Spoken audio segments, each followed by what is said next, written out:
आपके पास लौटते हुए कुछ साधु संत महात्मा आपके साथ खड़े हैं, बातचीत करेंगी।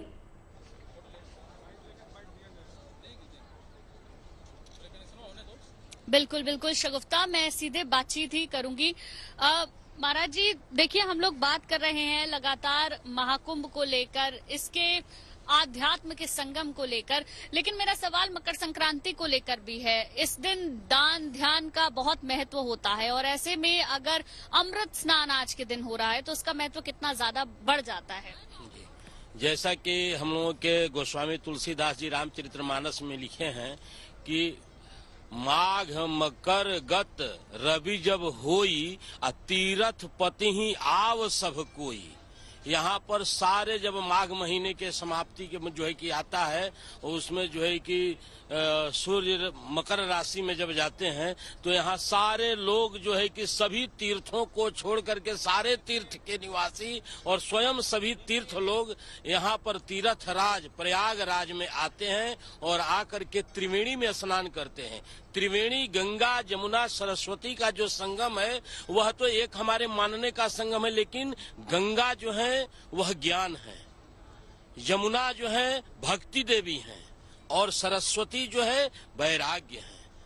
तो जब ज्ञान और भक्ति जब अपनी परम पर जो है कि पराकाष्ठा पर आती है तो व्यक्ति के जीवन में वैराग्य हो जाता है और वैराग्य से आने पर व्यक्ति का जो है सांसारिक बंधनों से मोह का त्याग हो जाता है, वो मोक्ष को प्राप्त कर जाता है।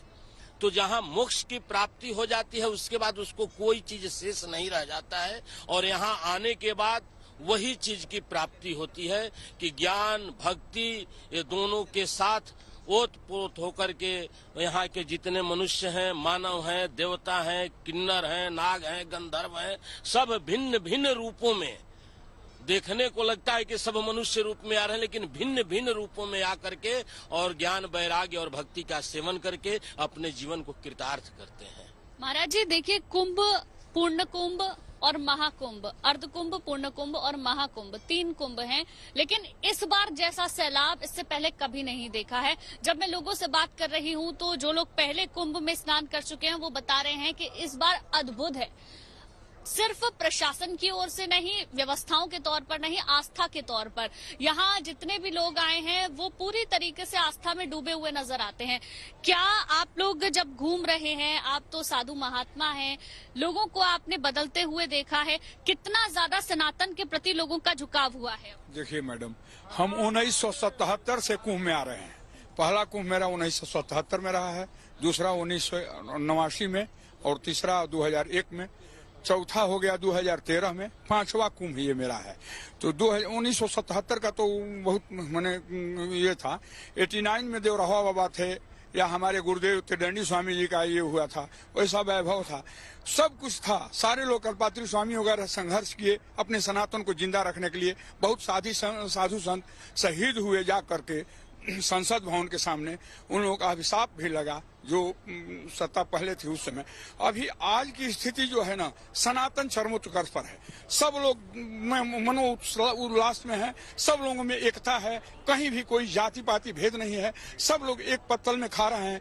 न कोई ब्राह्मण है, न कोई क्षत्रिय है, न कोई वैश्य है, न शूद्र है, सारे लोग सनातन एक साथ लेकर के डुबकी ला रहे हैं और ये लग रहा है कि सनातन मेरा जिंदा है।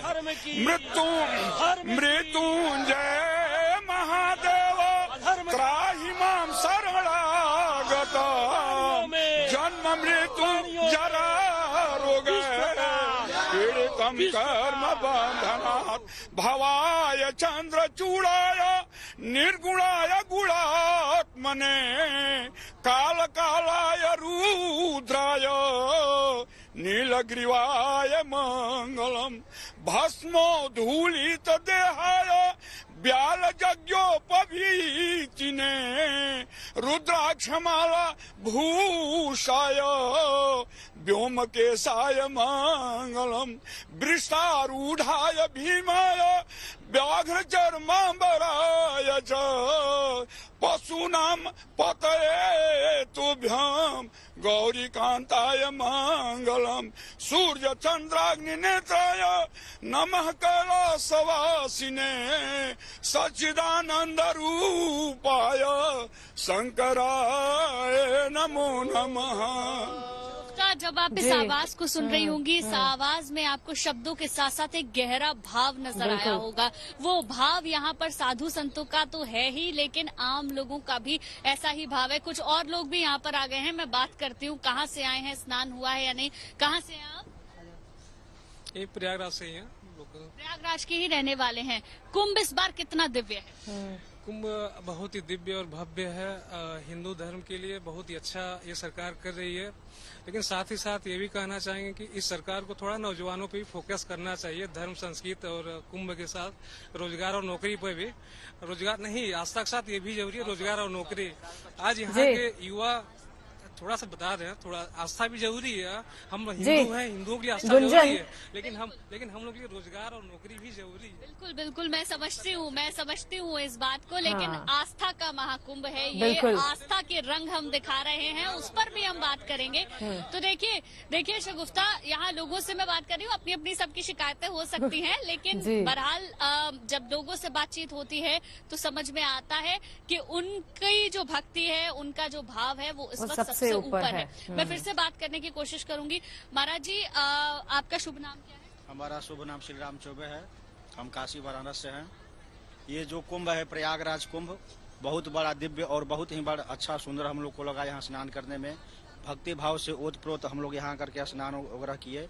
और यहाँ जो त्रिवेणी माधवम शोभम भरद्वाजम च वासुकीम वंदे अक्षय वटम शेषम प्रयागम तीर्थनायकम। यह तीर्थराज प्रयाग में आकर के हम लोग जो है स्नान किए और अक्षय वट का दर्शन किए, हनुमान जी का दर्शन किए, और यहाँ आकर के साधु सन्यासी लोग का हम लोग दर्शन किए, जो कि दिव्य रूप भगवान के स्वरूप माने गए हैं। उन लोग का हम लोग ने यहाँ पर आकर के दर्शन किया। अच्छा, एक बहुत अच्छी बात मुझे याद आई आपकी इस बात से। साधु संतों का अगर दर्शन भी हो जाए तो कितना लाभ उसका मिलता है। मतलब ईश्वर को तो प्रत्यक्ष देखना हर किसी के सौभाग्य की बात नहीं है। मन में हम सोच लेते हैं, मन में एक छवि बना लेते हैं और मानते हैं कि ईश्वर है, लेकिन अगर साधु संतों का दर्शन हो जाए तो इससे बड़ा क्या कुछ हो सकता है? देखिए, प्रत्यक्ष रूप में साधु संत लोग का ही दर्शन होता है, क्योंकि भगवान तो अप्रत्यक्ष है जी। ठीक, प्रत्यक्ष रूप में जो है कि साधु संत लोग अपना तपस्या करते हैं। कहते हैं कि विष्णुर माया भगवती यया सम्मोहितम जगत हिस्त्रस्वपापे न भिन्नसितः खला साधु समत्वेन भयाद विमुच्यते। यो जो विष्णु भगवान की माया है, गुंजन, सृष्टि को अपने जगत बहुत ही सही बात इन्होंने कही और आपने भी कही, आप भी कर रही हैं। और संजय शर्मा जी जो हमारे संवाददाता हैं, उन्होंने भी एक बड़ी सही बात की कि प्रत्यक्ष रूप में, क्योंकि ईश्वर हर जगह मौजूद नहीं हो सकते, ईश्वर की मौजूदगी को सिर्फ हम फील कर सकते हैं, इसीलिए अपनी गैर मौजूदगी में उन्होंने साधु संत बनाए हैं जिनका आशीर्वाद हम प्राप्त कर सकते हैं।